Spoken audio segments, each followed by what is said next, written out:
Hello నమస్కారం అండి. Group 1, group 2, VRO, VRA, SI, constable, panchayat secretary all competitive exam ప్రిపరేషన్కి స్వాగతం. ఈరోజు మనం ప్రాథమిక విధులు, ఈ ప్రాథమిక విధులకు సంబంధించి కాంపిటేటివ్ ఎగ్జామ్స్లో బిట్స్ అనేవి అడగడం జరుగుతుంది. అసలు ఈ ప్రాథమిక విధులు అనేవి ఎన్ని ఉన్నాయి, ఉంటే అవి ఏంటి, అవన్నీ కూడా మనం ఇప్పుడు ఈ వీడియోలో చూద్దాము. అలాగైతే దీంట్లో ఏంటంటే ఈ ప్రాథమిక విధుల విషయానికి వస్తే మనం చాలా జాగ్రత్తగా 1-2 సార్లు ఈ ప్రాథమిక విధుల్ని అధ్యయనం చేయాల్సి ఉంటుందన్నమాట.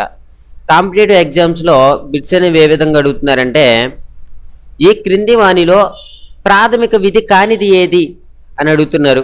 అప్పుడు అభ్యర్థులు కన్ఫ్యూజ్ అవుతున్నారన్నమాట. ఆ విధంగా కన్ఫ్యూజ్ అవ్వకుండా మనం ప్రాథమిక విధులు ఎన్ని ఉన్నాయి, అసలు అవి ఏ కమిటీతో పెట్టారు ఏంటి అనే దాని గురించి ఈ వీడియోలో మనం మాట్లాడుకుందాము.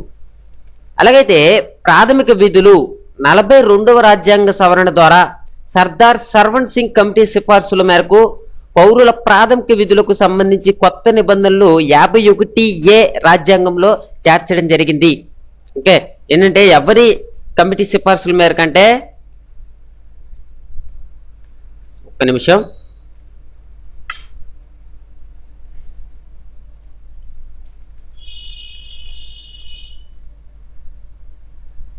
సర్దార్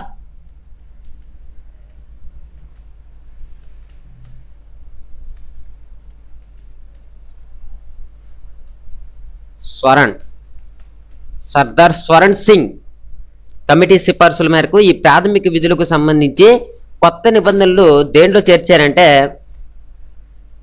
51A, ఇది మర్చిపోకూడదు మనం. 51Aలో రాజ్యాంగంలో చేర్చడం జరిగింది అనమాట. నిబంధన 51Aను రాజ్యాంగంలో చేర్చడం జరిగింది. ఈ ప్రాథమిక విధులు కాంపిటేటివ్ ఎగ్జామ్స్కే కాకుండా మన నిజ జీవితంలో కూడా వీటిని మనం పాటించాలి. ఓకే, కాంపిటేటివ్ ఎగ్జామ్స్లో అడుగుతారు, మనం ఆన్సర్ చేస్తాం, అదంతా ఓకే. కాకపోతే ఇవన్నీ కూడా మన జీవితంలో కూడా మనం గుర్తించుకోవాలి. మన భారతదేశ అభివృద్ధి గురించి ఈ ప్రాథమిక విధుల్ని మనం గుర్తించుకోవాల్సింది. అలాగైతే 1972లో మనకి 1972 నుండి ఇప్పుడు 1976 వరకు ప్రభుత్వం ఎదుర్కొన్న కొన్ని సమస్యలను దృష్టిలో ఉంచుకుని ప్రాథమిక హక్కులు, ఆదేశ సూత్రాలతో పాటు ప్రాథమిక విధులు కూడా ఉండాలని వాటిని రాజ్యాంగంలో చేర్చారు. ఏంటంటే ప్రభుత్వం ఎదుర్కొన్నటువంటి సమస్యల్ని దృష్టిలో ఉంచుకుని ఈ ప్రాథమిక విధుల్ని చేర్చడం అనేది జరిగింది.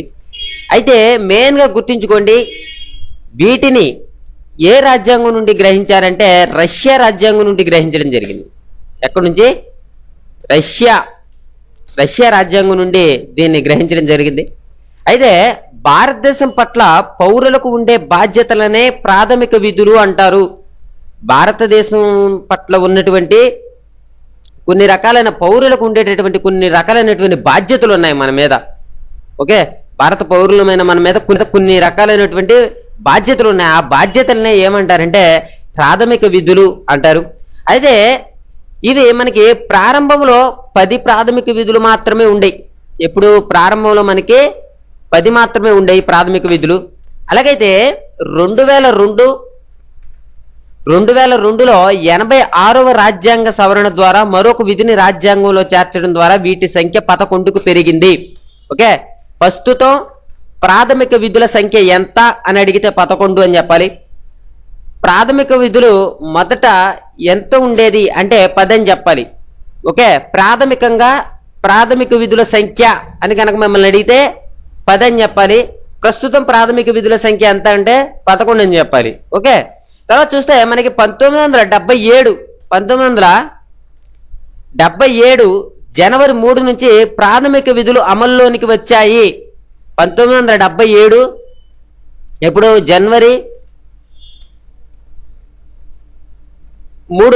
జనవరి 3 నుంచి ప్రాథమిక విధులు అమల్లోకి రావడం అనేది జరిగింది. అలాగైతే విధి అనగా ఇతరుల కోసం వ్యక్తులు నిర్వహించవలసినటువంటి బాధ్యత. అసలు విధి అంటే ఏంటి అంటే ఇతరుల గురించి ప్రతి వ్యక్తి నిర్వర్తించవలసినటువంటి బాధ్యత అన్నమాట ఇది. తర్వాత ప్రతి పౌరుడు దేశం పట్ల తన తోటి పౌరుల పట్ల కొన్ని కనీస బాధ్యతలను నిర్వర్తించాల్సి ఉంటుంది. ఓకే, ఏంటంటే ప్రతి ఒక్క పౌరుడు దేశం పట్ల తన తోటి పౌరుల పట్ల కొన్ని కనీసమైనటువంటి బాధ్యతలు నిర్వర్తించవలసి ఉంటుంది. ఈ రకంగా ప్రాథమిక విధులకు సంబంధించి ఒక పరిచయం అనమాట. ఇదంతా కూడా ఒక పరిచయంగా మనం చెప్పుకోవచ్చు. ప్రాథమిక విధులు అంటే ఏంటో, అవి ఎన్ని ఉంటాయో, ఫస్ట్ ఎన్ని ఉన్నాయో, ఇప్పుడు ఎన్ని ఉన్నాయో, ఈ ప్రాథమిక విధులు ఏ తేదీ నుండి అమల్లోకి వచ్చాయో మనం ఇక్కడి వరకు చూసాము. ఇప్పుడు అసలు ఈ ప్రాథమిక విధులు 11 అనుకున్నాం కదా. ఆ 11 ఏంటంటే ఫస్ట్ వన్ వచ్చేసి మనం రాజ్యాంగాన్ని, దాని లక్ష్యాలను, వ్యవస్థలను, జాతీయ పతాకాన్ని, జాతీయ గీతాన్ని గౌరవించాలి. ఏంటి ఫస్ట్ వన్ వచ్చేసి రాజ్యాంగాన్ని, దాని లక్ష్యాలను, వ్యవస్థలను, జాతీయ పతాకాన్ని, జాతీయ గీతాన్ని మనం గౌరవించాలి. ఇది ఫస్ట్ పాయింట్. తర్వాత మనకి రెండవది వచ్చేసి ఏంటంటే భారత స్వాతంత్ర్య పోరాటం నాటి ఉన్నత ఆశయాలను గౌరవించి కాపాడాలి. భారత స్వాతంత్ర్య పోరాటం నాటి ఉన్నత ఆశయాలను గౌరవించి వాటిని మనం కాపాడాలి. మూడవ ప్రాథమిక విధి ఏంటి అంటే భారతదేశ సార్వభౌమత్వాన్ని, సమైక్యతను, సమగ్రతను కాపాడాలి. ఓకే, ఈ రకంగా మనం మూడో దాని గురించి చెప్పుకోవచ్చు. తర్వాత మనం చూస్తే దేశ రక్షణకు కృషి చేయాలి. మనందరం కూడా దేశ రక్షణకు కృషి చేయాలి. అవసరమైతే జాతీయ సేవ కూడా చేయాలి. దేశ రక్షణకు కృషి చేయాలి అంటే ఇక్కడ ఫర్ సపోజ్ మన దేశానికి ఎవరైనా హాని కలిగించే ఒక వ్యక్తి ఏదైనా ఒక పని దేశంలో చేస్తున్నప్పుడు మనకెందుకులేని మనం అనుకుంటామా? అనుకోకుండా మనం మన చేతనైన దాంట్లో మన దేశాన్ని రక్షించుకుంటాం. ఇదే 4వ పాయింట్ అనమాట. ఏంటి? దేశ రక్షణకు కృషి చేయాలి, అవసరమైతే జాతీయ సేవ కూడా చేయాలి. తర్వాత మత, భాష, ప్రాంతీయ విభేదాలకు అతీతంగా భారత ప్రజలందరి మధ్య సోదర భావాన్ని పెంపొందించాలి. స్త్రీలను అవమానించే ఆచారాలను స్త్రీలను అవమానించేటటువంటి ఆచారాలు ఏవైతే ఉన్నాయో అట్లన్నిటిని కూడా వదిలిపెట్టాలి. అదేవిధంగా చూస్తే మత, భాష, ప్రాంతీయ విభేదాలకు అతీతంగా భారత ప్రజలందరి మధ్య సోదరి భావాన్ని పెంపొందించాలి. అందరూ కూడా సోదరి భావంతో మెలగాలి. ఇదేంటి 5వ పాయింట్ అనమాట. తర్వాత మన దేశ సంస్కృతి వారసత్వాలను గౌరవించాలి. 6వ పాయింట్ ఏంటంటే మన దేశ సంస్కృతి వారసత్వాలను గౌరవించాలి. తర్వాత ప్రకృతి రమణీయతను పరిరక్షించాలి. జీవరాశిపై జాలిని కలిగి ఉండాలి. ప్రకృతి రమణీయత ఏదైతే ఉందో మన ఇష్టం వచ్చినట్టుగా చెట్లు నరకడం, అడవులు నరకడం, మన ఇష్టం వచ్చినట్టుగా చేయడం, ఓకే, పులిని కనబడితే పులిని చంపడం, అటువంటి ఏమీ కూడా చేయకూడదు. జీవరాశులపై జాలిని కలిగి ఉండాలి. 7వ పాయింట్. తర్వాత 8వ పాయింట్ ఏంటంటే శాస్త్రీయ దృక్పథాన్ని, మానవత్వాన్ని, ఆలోచనాయుత పరిశీలన భావాన్ని పెంపొందించుకోవాలి.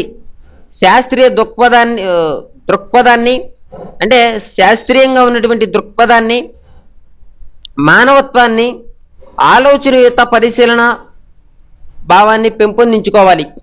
ఇది 8వది. తర్వాత మనకి 9వ ప్రాథమిక విధి ఏంటంటే ప్రభుత్వ ఆస్తులను రక్షించాలి. ఓకే, ప్రభుత్వ ఆస్తులను రక్షించాలి. హింసాయుత మార్గాలను విడనాడాలి. ప్రభుత్వం ఏదైనా అల్లర్లు చెలరేగితే మన దేశంలో ఎప్పుడైనా సరే మనం దేని గురించి అన్నా పోరాడితే శాంతియుతంగా పరిరక్షించుకోవాలి తప్ప సమస్యల్ని. ప్రభుత్వ ఆస్తులు, బస్సులని, అవని ఇవని అట్లన్నింటినీ కూడా మనం ఏమీ కూడా అట్లని డ్యామేజ్ చేయకూడదు. ఆ ప్రభుత్వం యొక్క ఆస్తి ఏదైతే ఉందో దాన్ని మనం పరిరక్షించాలి. ఇది ప్రాథమిక విధి 9గా మనం జీవితంలో గుర్తించుకోవాలి. ఓకే, ప్రాథమిక విధి 9. ప్రభుత్వ ఆస్తుల్ని ఎవరన్నా ధ్వంసం చేస్తుంటే ఈ యూట్యూబ్ చూస్తున్న వాళ్ళందరూ కూడా చెప్పాలి, ప్రాథమిక విధి 9 ప్రకారం ప్రభుత్వ ఆస్తుల్ని పరిరక్షించవలసినటువంటి బాధ్యత పౌరులపై ఉంది అని. తర్వాత హింసాయుత మార్గాలను విడనాడాలి. హింసాయుత మార్గాలు ఏవైతే ఉన్నాయో అట్లన్నిటిలో కూడా విడనాడాలి. పదో పాయింట్ వచ్చేసి మనకి వ్యక్తిగత సమిష్టి రంగంలో అత్యున్నత కృషి చేసి జాతీయ అభివృద్ధికి తోడ్పడాలి. వ్యక్తిగత సమిష్టి రంగాలలో అత్యున్నత కృషి చేసి జాతీయ అభివృద్ధికి తోడ్పడాలి. తర్వాత 11వది వచ్చేసి 6 నుండి ఈ నెంబర్ గుర్తుంచుకోండి మీరు, 6 నుండి 14 సంవత్సరాల లోపు పిల్లలకు తల్లిదండ్రులు లేదా సంరక్షకులు విధిగా చదువులు చెప్పించాలి. ఓకే, ఒకసారి చెప్తున్నాను పాయింట్ ఇది. 6 నుండి 14 సంవత్సరాల పిల్లలకు తల్లిదండ్రులు లేకపోతే సంరక్షకులు వీళ్ళు ఏంటంటే వాళ్ళ బాధ్యతగా చదువు అనేది చెప్పించాలి. ఓకే, ఈ రకంగా ప్రాథమిక విధులన్నింటినీ కూడా మనం గుర్తుంచుకోవాలి. ఓకే, ఈ వీడియోలో మనం ఇంతవరకు కూడా ప్రాథమిక విధులకు సంబంధించినవన్నీ కూడా చూసాము. మన నెక్స్ట్ వీడియోలో జాతీయ జెండా కోడ్ అంటే జాతీయ జెండాని ఎవరు రూపొందించారు అంటే పింగళి వెంకయ్య గారు ఇవన్నీ కూడా మనం నెక్స్ట్ వీడియోలో చెప్పుకుందాము. నా నెక్స్ట్ వీడియో వినడానికి మీరు సబ్స్క్రైబ్ చేసుకోండి. మీకు ఈ వీడియో నచ్చితే షేర్ చేయండి. Thank you for watching. Have a nice day.